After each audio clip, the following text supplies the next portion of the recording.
Assalamualaikum, sahabat YouTube, apa kabar? Alhamdulillah, semoga saja Anda senantiasa dalam keadaan sehat walafiat. Amin ya Rabbal Alamin. Saat ini masih mengenai HHO. Kali ini saya akan mencoba menggunakan katalis yang barangkali jarang diekspos di media YouTube. Nah, dapat Anda saksikan, saya akan mencoba menggunakan katalis daripada garam ya. Jadi di sudut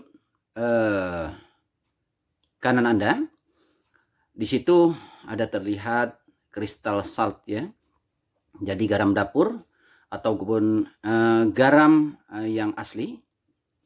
Sebelum terjadi pengolahan, akan saya coba kira-kira seperti apa dampaknya terhadap output gas yang akan terukur pada meter LPM. Baik sahabat, coba kita saksikan bersama. Garam dapur ataupun garam dari laut seringkali kita gunakan untuk memasak tentunya ya. Tapi kali ini saya akan mencoba menerapkan garam dapur ini sebagai katalis pada generator hidrogen. Nah, tentunya barangkali para sahabat yang belum mengetahui tentang ini akan kita saksikan kira-kira bisa menghasilkan berapa liter per menit di dalam generator hidrogen. Nah sahabat, untuk kali ini akan saya coba nanti kira-kira perbandingannya seperti apa dengan menggunakan katalis-katalis yang lain yang tentunya sahabat sudah menyaksikan pada video-video di part-part sebelumnya. Baik sahabat, di sini kita masih memerlukan gelas ukur seperti ini. Kemudian garam.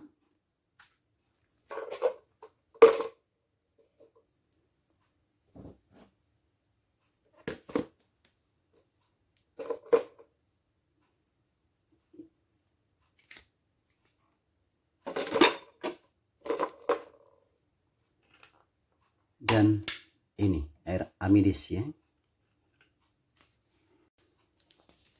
Baik, kita coba tuangkan dulu air amidis sekitar 1 liter ya.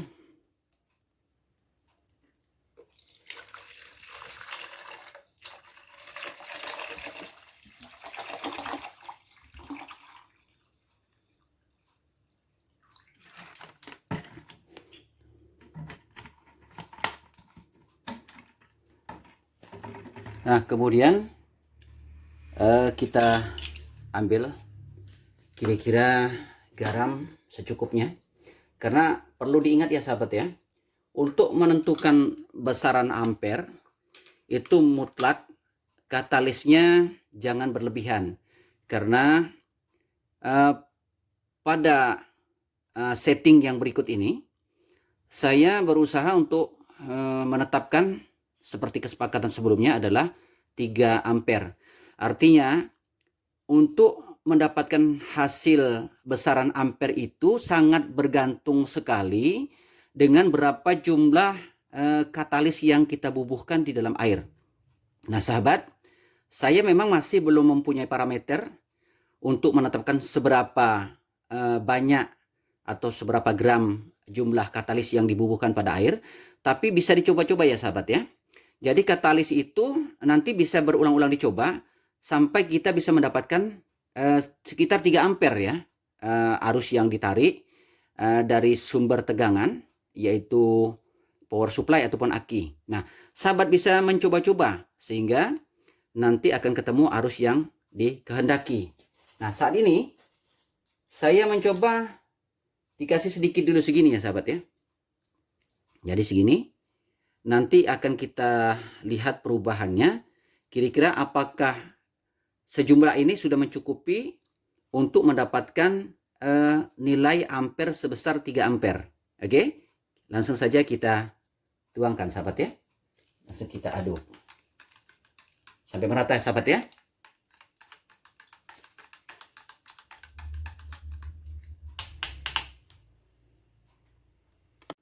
Baiklah, setelah selesai diaduk-aduk tadi ya, langsung saja kita masukkan pada wadah generator ini.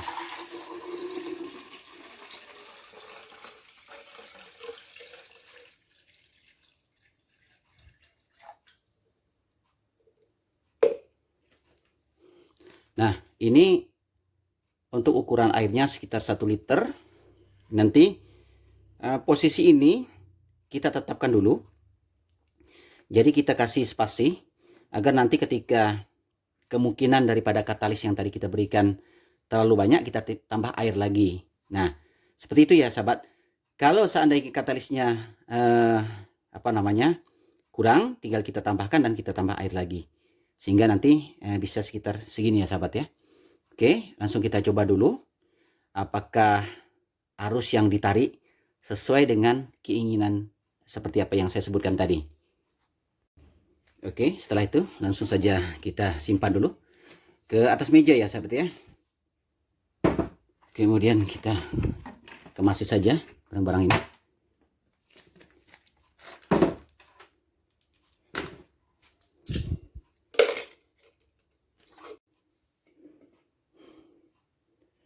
Ini wadahnya, kita simpan dulu.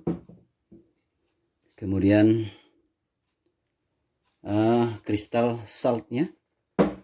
Oke, langsung kita pasang ya. Jadi memang dalam hal ini masih belum ada kemudahan ya. Tapi seperti inilah kira-kira untuk mencoba memasukkan posisinya seperti ini ya sahabat ya. Seperti itu. Kemudian kita pasang.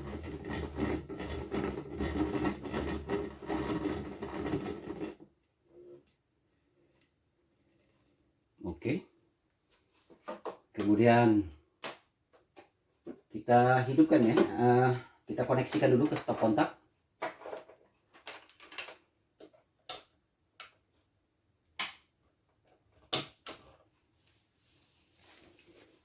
Ya.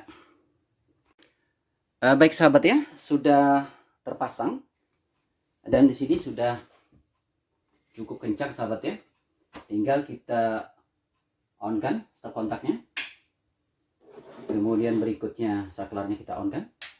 Nah, langsung hidup ya sahabat. Nah, di situ sudah terlihat kira-kira berapa besaran arus yang tersedot ya. Jadi arus yang tersedot sekitar 2,2 ampere ya. Oke. Kita lihat reaksinya. Nah, seperti itu ya sahabat ya. Jadi kita lihat. Kita setting saja sekitar 2 ampere lebih. Karena nanti dalam perjalanan waktu, ketika suhu air menjadi naik, otomatis arus yang ditarik juga akan menjadi besar. Nah, itu sahabat lihat. Saat ini tabung reaksi masih menunjukkan suhu sebesar 27,6 derajat Celcius dan tegangan 12,8 volt. Dan masih seperti settingan yang sebelumnya sahabat ya.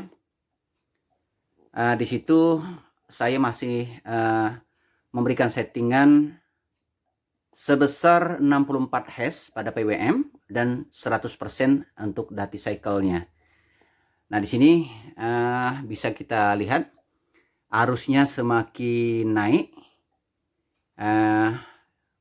merupakan sebagai korelasinya adalah suhu juga akan ikut naik. Nah, mungkin ini adalah salah satu kekurangan daripada sistem sel basah seperti ini ya sahabat ya. Jadi apabila beberapa saat kita hidupkan, maka akan terjadi panas. Nah, ini memang tidak bisa dielakkan. Nah, bagaimana solusi untuk menghilangkan hal-hal seperti ini, kita harus menggunakan dry cell ya, sel kering ya. Artinya nanti akan kita lihat perubahan ke depan seperti apa. Nah, dari sisi kekurangan yang ada pada katalis garam, cepat kotor ya sahabat ya. Jadi kalau kita lihat di sini, tabung ini cepat sekali berubah warna ya. Jadi menimbulkan berkas-berkas kuning, bukan kuning ya, coklat ya. Jadi sahabat bisa lihat di situ salah satu kekurangan menggunakan katalis garam laut. Baik, kita saksikan bersama sahabat ya. Jadi di sini sudah beberapa saat. Sayang tadi saya lupa untuk menghidupkan timer ya, supaya kita bisa melihat kira-kira berapa waktu yang dibutuhkan sehingga air telah berubah. Nah, pada part 13 kemarin saya menggunakan katalis yang lain ya. Katalis yang saya pakai adalah katalis soda api. Nah, soda api ini memang punya kelebihan lebih bersih pada tabung. Di lain sisi memang agak sedikit kurang menghasilkan hidrogen. Tapi kalau sahabat lihat di sini sepertinya untuk sementara waktu dengan settingan arus yang lebih kurang sama, sekitar 2 ampere lebih, hampir 3 ampere. Itu kita lihat pada meter LPM di sini. Loncatannya itu kesannya seperti ada agak sedikit mengalami kenaikan ya sahabat ya.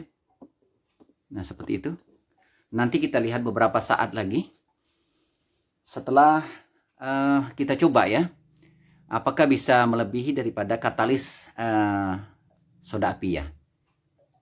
Nanti kita lihat bersama-sama. Nah, tapi memang yang minusnya di sini adalah airnya cepat kotor ya sahabat ya. Sekalipun air yang saya gunakan adalah air amidis, di mana air amidis seperti yang sahabat saksikan dari video sebelumnya tentang pemilihan jenis-jenis air yang paling cocok untuk generator hidrogen. Nah, air amidis ini adalah air yang sangat saya anjurkan sekali ya, karena memang setelah melakukan pengecekan ternyata kadar ppm-nya di situ terbaca 0 ya, tapi kenyataannya setelah kita menggunakan katalis garam cepat mengalami perubahan dan kotor ya sahabat ya. Jadi ini bukan kesalahan pada air, tapi ini adalah kekurangan pada katalis garam dapur. Nah, seperti ini sahabat. Jadi nanti akan saya coba dengan katalis-katalis yang lain. Mungkin yang belum saya coba ini adalah katalis KOH ya. KOH nanti seperti apa kira-kira perubahannya. Nah, yang jelas paling tidak mungkin dari video ini sahabat juga mendapat referensi ya bagi yang belum mencoba ya sahabat. Kira-kira garam dapur tuh seperti ini ya sahabat hasilnya. Nah, bisa Anda lihat loncatan dari hasil pengukuran dengan menggunakan LPM. Di situ kelihatan 0,9 LPM ya, tapi masih belum stabil. Sahabat, dengan hasil uji coba dengan pengukuran seperti ini, nanti sahabat juga akan bisa ikut bersama berkomentar untuk hal-hal yang telah kita lihat bersama. Ya, kita lihat bersama perubahannya setelah berjalan sekitar 5 menit. Ternyata kelihatan air amidis dengan pemberian katalis garam membawa dampak perubahan yang signifikan ketika terjadi reaksi pada elektrolisa. Di situ kelihatan gumpalan-gumpalan daripada hasil elektrolisa, garamnya menaik ke atas ya. Nah, seperti itu. Jadi hanya sebagai pembanding saja ya dari beberapa katalis-katalis yang digunakan. Sahabat juga nanti ikut bisa memahami. Jadi mungkin bagi yang belum bereksperimen nanti akan bisa mendapat kesimpulan katalis-katalis yang cukup baik yang bisa dipakai. Tapi saya juga masih akan mencoba dengan katalis-katalis lain sehingga kita nanti mendapat kesimpulan kira-kira jenis katalis apa yang terbaik dengan menyedot arus sekecil mungkin dan dapat menghasilkan besaran ataupun jumlah liter per menitnya, yakni hidrogen dan oksigen tersebut. Nah, kita sekali lagi coba saya dekatkan pada meter LPM. Nah, di situ sepertinya masih lebih kurang ya sahabat ya. Tapi di lain sisi di sini kalau kita lihat suhu yang terbaca pada tabung generator hidrogen ini tidak cepat panas ya sahabat ya. Nah, ini kelebihannya sahabat. Jadi di sini terbaca 29,5 derajat Celcius walaupun sudah dihidupkan lebih kurang sekitar 10 menit ya sahabat ya. Nah, pada meter arus terbaca 2,9 ya. Ya, kita bulatkan jadi sekitar 3 ampere lah ya sahabat ya, dengan settingan frekuensi sebesar 64 Hz dan duty cycle sebesar 100%. Nah, di sini kita lihat lagi kenyataan yang ada pada katalis garam dapur.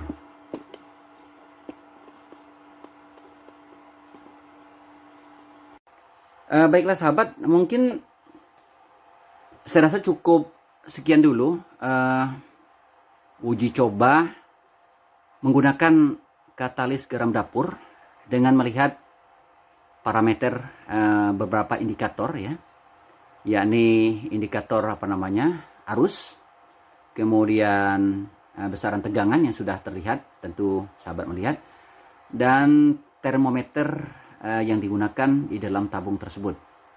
Nah sahabat, mungkin tidak perlu terlalu berpanjang lebar untuk hasil dan sebagainya. Saya akan tetap mencoba nanti mencari katalis yang terbaik. Setelah itu akan kita coba dengan mesin tentunya sahabat. Ini masih membutuhkan beberapa episode ya. Jadi part-part berikutnya akan tetap saya coba. Sehingga semua rangkaian daripada eksperimen ini bisa disaksikan perkembangannya seperti apa. Insya Allah akan tetap saya upload pada channel saya ini. Sekali lagi terima kasih atas perhatian sahabat-sahabat yang masih tetap setia untuk melihat perkembangan ini. Bagi eksperimentir, jangan berputus asa. Kita bersama-sama untuk bisa menyukseskan agar jalan keluar dengan harga minyak secara umum mengalami kenaikan. Insya Allah ketika ini berhasil, kita akan mengalami kemerdekaan dari bahan bakar. Doakan bersama sahabat-sahabat, semoga ini menjadi kesuksesan kita bersama. Sahabat, sampai jumpa di video berikutnya. Wassalamualaikum warahmatullahi wabarakatuh.